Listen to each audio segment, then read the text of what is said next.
মথুরায় অবশ্য নামে এক অতি ধার্মিক রাজা ছিলেন। তার ছেলে কংস একসময় খুব অত্যাচারী হয়ে উঠলেন। তার বাবার সিংহাসন জোর করে কেড়ে নিল।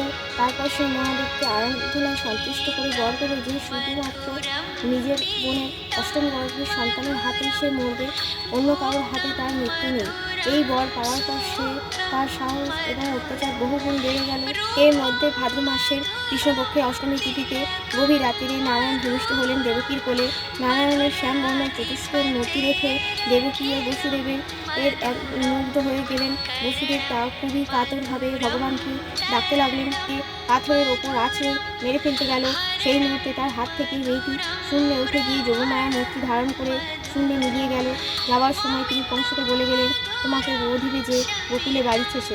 তারপর সময় পূর্ণ হয়ে কংস শ্রীকৃষ্ণের হাতেই বধ হয়েছিল। হরে কৃষ্ণ হরে কৃষ্ণ।